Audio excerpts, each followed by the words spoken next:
बिस्मिल्लाहिर्रहमानिर्रहीम अस्सलामु अलैकुम वरहमतुल्लाहि वबरकातुहू। नाज़रीन, आप देख रहे हैं दुनिया मेरे आगे यूट्यूब चैनल और मैं हूं गुलाम नबी मदनी। ये प्राइम टाइम इंटरनेशनल बुलेटिन है जिसके अंदर आपको दुनिया भर से आलमी बड़ी ताज़ा खबरें देखने को मिलेंगी। बुलेटिन का आगाज़ करने से पहले आपसे गुजारिश है कि अगर आपने इस चैनल को अभी तक सब्सक्राइब नहीं किया तो इसे खुद भी सब्सक्राइब कर लें, और अगर आप सब्सक्राइब कर रखा है आपने तो दोस्तों के साथ नशर करें ताकि वो भी सब्सक्राइब कर लें और बर वक्त वीडियो से मालूमात से आगाह रह सकें। बुलेटिन का आगाज कर लेते हैं। सबसे पहले बात करेंगे रूस और यूक्रेन की जंग के हवाले से। आप जानते हैं दुनिया के अंदर इस वक्त रूस और यूक्रेन की जंग एक आलमी इशू बना हुआ है और इस जंग की वजह से दुनिया के कई ममालिक मुतासर हो रहे हैं और दुनिया के अंदर महंगाई में इजाफा हो रहा है इसी जंग की वजह से, और ग़िज़ाई किल्लत भी दुनिया के कई ममालिक को इस जंग की वजह से सामना करना पड़ रहा है। नाज़रीन, रूस और यूक्रेन की जंग का आज 24वां रोज़ है। रूसी फौजें यूक्रेन के शहरों पर बमबारी कर रही हैं। कैपिटल कीव के अतराफ में लड़ाई जारी है और रूसी फौजों का मुहासरा यूक्रेन के दारुल हुकूमत कीव का हो चुका है और जो तोपें हैं, गन्स हैं और दीगर जो असलहा है वो कीव के अतराफ में मौजूद है। जबकि दूसरी तरफ से यूक्रेन यह दावा करता है कि रूस को कब्जा करने नहीं दिया जाएगा और रूस के बड़े बड़े जर्नैलों को इस जंग के अंदर हलाकत का सामना करना पड़ा है। इसी तरह से नाज़रीन, जो सबसे बड़ा इशू है रूस और यूक्रेन की जंग में वो आम शहरियों के इनखला का मसला है। आप जानते हैं जहां कहीं भी जंग शुरू होती है तो सबसे ज़्यादा नुकसान आम लोगों का होता है। इस जंग के अंदर भी 50 लाख के करीब लोग घरों से बेघर हुए हैं जो मुख्तलिफ मुल्कों के अंदर आबाद होने के लिए कोशा हैं, लेकिन उनके मसाइल बढ़ते जा रहे हैं, मसाइल हल नहीं हो रहे हैं। जबकि नाज़रीन, खबरें सामने आ रही हैं कि बरतानिया ने 4200 नए स्ट्रिंगर मिसाइल फराहम किए हैं जिसके ज़रिए से रूस के जंगी जहाज़ों को गिराया जा सकता है। अमरीका और यूरोपीय मालिक की जानब से भी मज़ीद असलहा फराहम किया जा रहा है, लेकिन यूक्रेन के सदर ज़ेलेंस्की का मुतालबा है कि अमेरिका और यूरोप अमलन अपनी फ़ौजें यूक्रेन के अंदर उतारें और उनकी मदद करें, लेकिन अब तक ऐसा नहीं हुआ है जिस पर यूक्रेन नाला है। ताहम नाज़रीन, यूरोप और अमेरिका की जानब से पाबंदियाँ जारी हैं यूक्रेन रूस के ख़िलाफ़, लेकिन इन पाबंदियों का असर भी रूस पर नहीं हो रहा है। इसी हवाले से नाज़रीन, जो एक और बड़ी खबर है वो ये सामने आई है कि जब से जंग शुरू हुई है तब से लेकर अब तक 16 अरब डॉलर यूरोपीय रियासतों ने रूस को दिए हैं। जी हाँ नाज़रीन, 16 अरब डॉलर यूरोप के मुख्तलिफ ममालिक ने गैस और पेट्रोल की ख़रीदारी की मद में रूस को अदा किए हैं। ये ताज़ा तरीन आदाद शुमार सामने आए हैं, जिसका मतलब ये है कि एक तरफ से जंग जारी है और दूसरी तरफ से यूक्रेन के इत्तेहादी जिन्होंने रूस के ख़िलाफ़ यूक्रेन को लड़ने का मशवरा दिया वो रूस को पैसा दे रहे हैं। अगरचे इस जंग में 100 अरब डॉलर से ज़ायद का नुकसान रूस का हो चुका है, लेकिन ये नुकसान यूरोप के ममालिक पूरा करके दे रहे हैं। तो इसी वजह से यूक्रेन यूरोपीय रियासतों से नाला है कि अमलन यूक्रेन की मदद यूरोपीय रियासतें नहीं कर रही हैं। इसी तरह से नाज़रीन, ज़ेलेंस्की जो यूक्रेन के सदर हैं उन्होंने रूस से संजीदा मुतालबात किए हैं कि संजीदा नोयत के मुज़ाकरात अगर रूस करना चाहता है तो यूक्रेन भी तैयार है। लेकिन मैं आपको पहले बता चुका हूँ कि यूक्रेन के ख़िलाफ़ रूस की बुनियादी शराइत में से ये है कि वो नेटो यूरोप से अलग हो जाए और खुफिया जो लैब्स हैं बायोलॉजिकल उनका ख़ात्मा कर दे और इसी तरह से असलहे से पाक हो जाए और फिर जो ऑर्थोडॉक्स चर्च है कीव के अंदर उसको शामिल करना है रूसी चर्च के साथ। ये भी बुनियादी मुतालबा है। इसके अलावा नाज़रीन, जो एक और बड़ी डेवलपमेंट है रूस और यूक्रेन की जंग को लेकर वो ये है कि यूरोपीय ममालिक से 20 रूसी सफ़ीरों को मुल्क बदर कर दिया गया है। जी हाँ नाज़रीन, मुख्तलिफ यूरोपीय मालिक ने अपने हाथ से 20 रूसी सफारतकारों को मुल्क बदर किया है, जिसकी संगीन जो नोयत की धमकियाँ हैं रूस की जानब से यूरोपीय मुल्कों को दी गई हैं कि हम भी इसी तरह की पाबंदियाँ आपके ख़िलाफ़ लगाएंगे।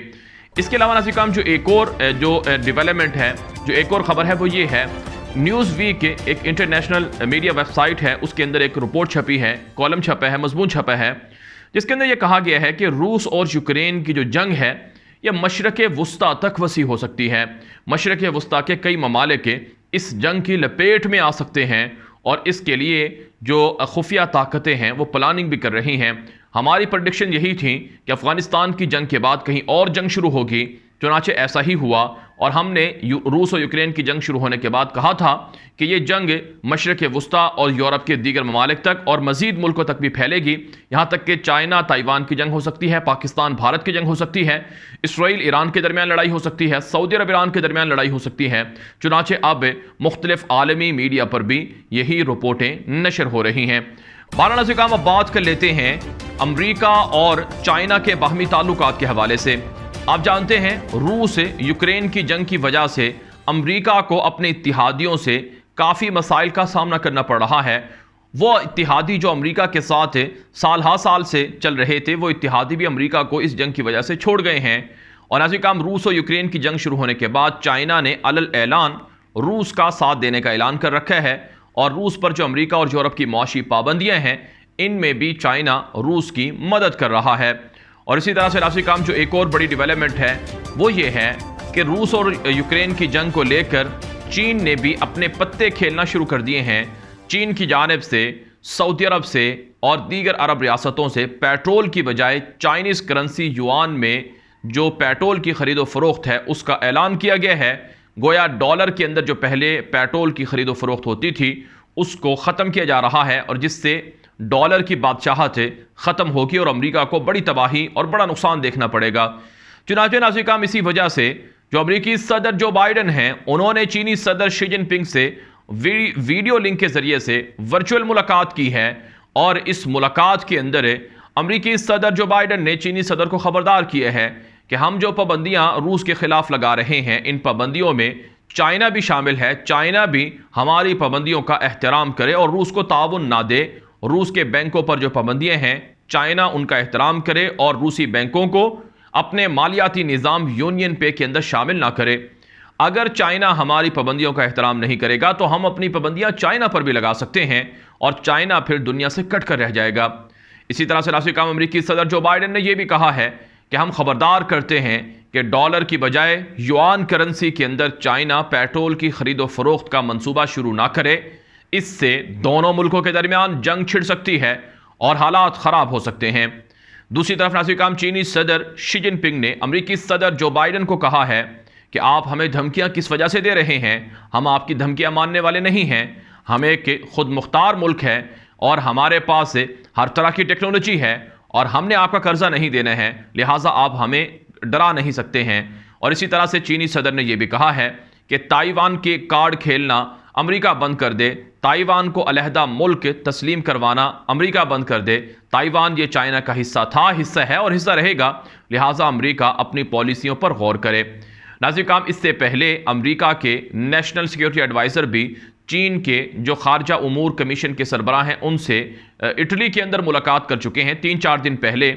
और अब अमेरिकी सदर जो बाइडन की वर्चुअल मुलाकात हुई है चीनी सदर शी जिनपिंग से। नाज़िर काम इस मुलाकात के बाद ये मामलात और ये नताइज अखज़ होते हैं कि चाइना खुलकर अमेरिका के खिलाफ हो चुका है। अमेरिकी बादशाहत को ख़त्म करने के लिए चाइना वाज़ेह तौर पर अपना फैसला सुना चुका है और चाइना वाज़ेह तौर पर यह ऐलान कर चुका है कि आइंदा दुनिया के अंदर बादशाहत अमेरिका की नहीं बल्कि चाइना की होगी।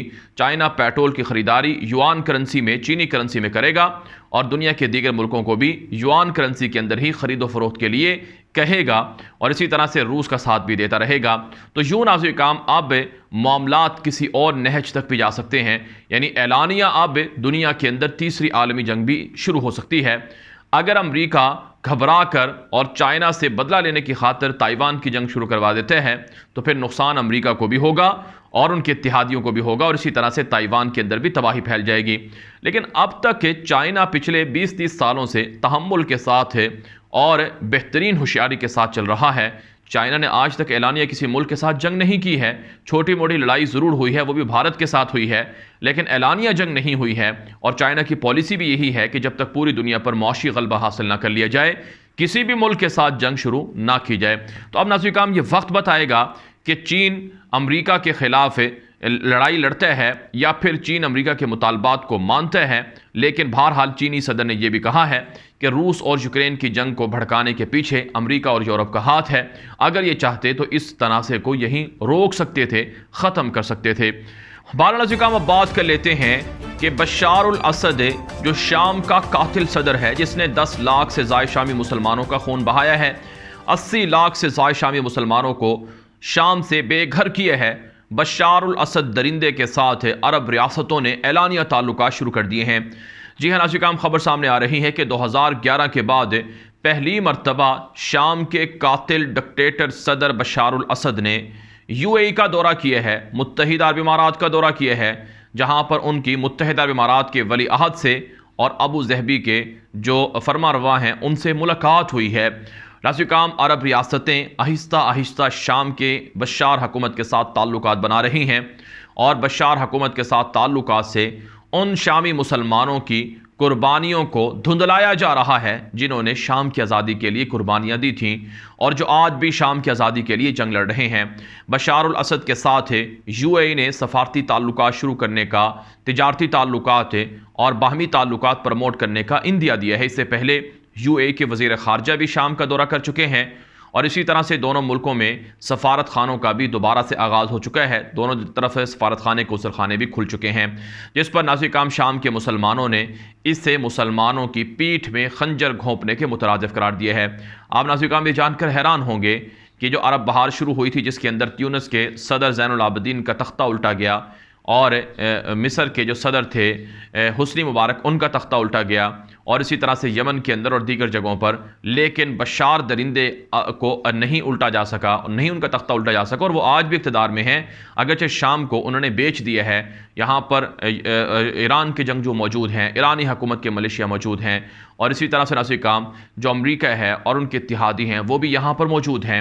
और इसके अलावा नाज़रीन शाम के अंदर जो रूस है वो भी कई अहम मकामात पर मौजूद है और आज अमरीका की पेंटागन के एक सीनियर जनरल का बयान सामने आया है कि हम शाम से निकलने वाले नहीं हैं, शाम के अंदर रहेंगे।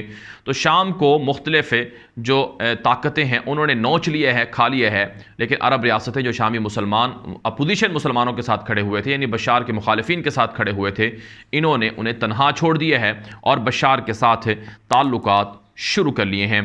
बारह नाज़रीन अब बात कर लेते हैं तुर्की से। तुर्की के सदर तैयब एर्दोगान ने तुर्की के अंदर तरक्याती मंसूबों का आगाज़ शुरू कर रखा है और ऐसे कई तारीखी मंसूबे तैयब एर्दोगान मुकम्मल कर रहे हैं जिनके ख्वाब तुर्क कौम ने और तुर्की ने बहुत पहले देखे थे। एक बड़ी खबर सामने आ रही है कि तुर्क सदर तैयब एर्दोगान ने एशिया और यूरोप को मिलाने वाले दुनिया के सबसे बड़े पुल, जिसका नाम चिनाब किला है, उसका इफ्तिताह कर दिया है। जी हाँ नाज़रीन, चिनाब किले ये बुनियादी तौर पर एक सूबा है तुर्की का, वहाँ पर ये एक बड़ा पुल वाक़ है जो आबनाए दानियाल पर वाक़ है, जो अगरचे 1915 के अंदर बनाया गया था, लेकिन इसको 80 तामीर किया गया है और इसको 80 डेवलप किया गया है। ये जो नया पुल बनाया है ये दुनिया का एक तवील तरीन और दुनिया का लंबा पुल है जो एक समंदर के ऊपर वाक़ है और इससे एशिया और यूरोप दोनों को मिलाया जा सकेगा। नाज़रीन इस हवाले से तैयब एर्दोगान ने कहा है कि चिनाब किले के अंदर उस्मानी फ़ौजों ने 107 साल पहले यहाँ पर बरतानिया और इस्तेमारी फ़ौजों को शिकस्त से दोचार किया था और उस मौके पर जो बरतानिया और उनके इत्तिहादी थे उनकी ख्वाहिश थी कि किसी तरह से कुस्तुनतनिया पर, इस्तांबुल पर कब्ज़ा कर लें, लेकिन चिनाब किले के अंदर ये शिकस्त दी गई थी उस्मानी फ़ौजों के वजह से। और उस्मानी फ़ौजों की चिनाब किले की जो फ़तह है 107वीं बरसी जब उसके मौके पर मनाई जा रही थी, तो उस मौके पर एर्दोगान ने इस पुल का इफ्तिताह किया है। इस हवाले से रिपोर्ट में बताया गया है कि इससे तुर्की को $5 अरब से ज़ायद का रेवेन्यू मिलेगा और इसकी लंबाई तकरीबन 4.6 किलोमीटर है और इस पुल के बनाने पर 2.5 अरब लागत आई है और ये पुल की तामीर से अनातोलिया से गेलीपोली का जो घंटों का सफ़र था वो 6 मिनट में तय हो जाएगा, ये रिपोर्ट में बताया गया है। नाज़रीन आप जानते हैं तुर्क सदर तैयब एर्दोगान इससे पहले आया सोफिया मस्जिद का इफ्तिताह भी कर चुके हैं, जिससे पूरी यूरोपीय दुनिया और ईसाई दुनिया एर्दोगान की दुश्मन बनी हुई है। और इसके अलावा बहुत से दीगर मंसूबे हैं जो एर्दोगान शुरू किए हुए हैं, जिससे यकीनन यूरोप की रियासतों को परेशानी है। और आप जानते हैं जो मुआहिदा किया गया था आज से 100 साल पहले, जो उस वक्त की हुक्मरान थे, जो मुस्तफ़ा कमाल अतातुर्क जैसे लोग थे, उनके दौर में वो मुआहिदा लोज़ान जिसे कहा जाता है वो भी ख़त्म होने जा रहा है और फिर तुर्की आज़ाद हो जाएगा। तो यूँ तुर्की तरक्की कर रहा है और तुर्की आगे बढ़ रहा है। नाज़रीन एक और ख़बर है वो आपके सामने रखते हैं। ये खबर यूनान से है। यूनान के अंदर उस्मानी दौर के तुर्क मकबरे को उखाड़ डाला गया है और वहाँ पर एक फुटबॉल का ग्राउंड बनाया गया है जिस पर तुर्की ने सख्त एहतजाज किया है। नाज़िर सल्तनत उस्मानिया, जिसे खिलाफत उस्मानिया भी कहा जाता है, अर्दगान इसकी बहाली के लिए कोशा हैं, इसको ज़िंदा करने के लिए कोशा हैं। और यूनान के अंदर, बुल्गारिया के अंदर और यूरोप की दीगर रियासतों के अंदर तुर्की के दौर के आसार मौजूद हैं और तुर्की इन आसार की हिफाजत चाहता है और अपने शुहदा के मकबरों की हिफाजत चाहता है। लेकिन यूनान दुश्मनी में तुर्की के साथ ऐसा सलूक कर रहा है जिसकी तुर्की ने मजम्मत की है। नाज़िर में एक और ख़बर आपके सामने रखते हैं। ये खबर है अमरीका, इसराइल और ईरान के बाहमी ताल्लुकात के हवाले से। नाज़िर अमरीका रूस और यूक्रेन की जंग की वजह से मसाइल का सामना कर रहा है। अमरीका ईरान के साथ दोस्ताना ताल्लुकात शुरू करना चाहता है। यानी अमरीका और यूरोपीय रियासतें चाहती हैं कि रूस से की बजाय, यानी रूस से पेट्रोल की ख़रीदारी की बजाय ईरान से पेट्रोल की ख़रीदारी की जाए और ईरान के साथ दोस्ती लगाई जाए, ताल्लुकात अच्छे किए जाए। इसके लिए वियना के अंदर जो मुज़ाकरात हो रहे हैं जोहरी डील के हवाले से, वो भी चल रहे हैं और इम्कानात ये हैं कि ईरान पर लगी पाबंदियाँ यूरोप और अमरीका ख़त्म करने जा रहे हैं। और इसी तरह से इम्कानात ये भी हैं कि जो दहशतगर्दी की लिस्ट में जो ईरान की सिपाही पासदारान फ़ौज को डाला गया था उसको भी निकाला जा रहा है। इस पर इसराइल ने सख्त तहफ़्फ़ुज़ात का इजहार किया है। इसराइल ने अमरीका को खबरदार किया है कि अगर ईरान की मुसल्लह फ़ोर्स से सिपाही पासदारान इनकलाब को दहशतगर्दी और ब्लैक लिस्ट से निकाला गया तो फिर इसराइल और अमरीका के दरमियान लड़ाई शुरू हो जाएगी। नाज़िर इसराइल ये भी धमकी दे चुका है कि अगर यूरोपीय रियासतें और अमरीका वगैरह ईरान के साथ जोहरी डील करती हैं और ईरान को एटमी हथियार बनाने की इजाज़त देती हैं तो फिर इसराइल तने तनहा ईरान पर हमला करके ईरान के जोहरी प्लांट्स को, जोहरी हथियारों को तबाह बर्बाद कर देगा। और जो आलमी सतह पर यूरोप और अमरीका की जोहरी डील है इसको इसराइल नहीं मानेगा। चुनांचे इससे ये बात वाज़ेह हो रही है कि इसराइल और ईरान के दरमियान जंग भी छिड़ सकती है। अगरचे बहुत से माहिरीन का यह ख्याल है कि अमरीका, इसराइल और ईरान एक ही पेज पर हैं और ये मुसलमानों के वसाइल को लूटना चाहते हैं।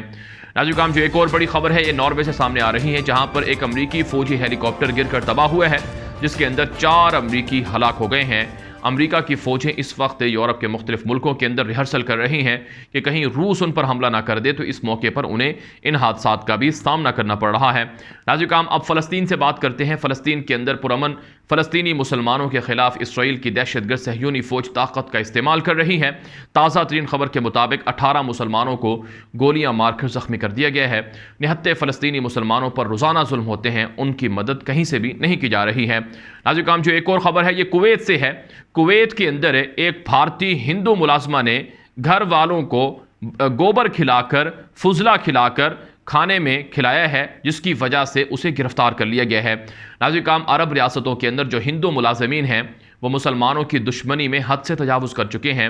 यही वजह है अरब रियासतों के अंदर हिंदू इंतहा पसंदों को निकालने का मुतालबा ज़ोर पकड़ रहा है और वो हिंदू जो कुवैत, बहरीन, ओमान और दीगर जगहों पर नौकरियां कर रहे हैं उनकी नौकरियां ख़त्म करके पाकिस्तान, बांग्लादेश और दीगर मुल्कों से मुसलमानों को बुलाने का फ़ैसला किया जा रहा है, मुतालबा किया जा रहा है। अब आपने ये खबर देखी, इससे पहले ये खबर भी सामने आई थी कि कुवैत के अंदर जो भारतीय डॉक्टर थे वो मुसलमानों का इलाज अच्छा नहीं करते थे और जानबूझकर उन्हें कत्ल कर देते थे, जिसकी वजह से भारत से भारतीय डॉक्टरों को निकाल दिया गया और पाकिस्तान से डॉक्टरों को बुलाया गया है।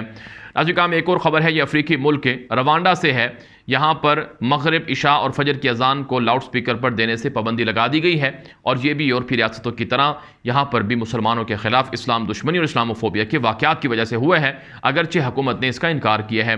फारा नाज़िर ये प्राइम टाइम इंटरनेशनल बुलेटिन था जिसके अंदर आपको दुनिया भर से आलमी ताज़ा खबरें दी गई हैं। इस हवाले से आपकी राय हमारे लिए मुफीद साबित होगी। अपनी राय कॉमेंट के जरिए से, व्हाट्सअप के जरिए से लाजमी दें और हमारा दूसरा यूट्यूब चैनल गुलाम नबी मद्दी के नाम से है, उसे भी फॉलो कर लें, वहाँ पर भी आपको ताज़ा वीडियोज़ देखने को मिलेंगी। अब तक के लिए इतना ही इजाज़त दीजिए। अस्सलामु अलैकुम वरहमतुल्लाहि वबरकातुहू।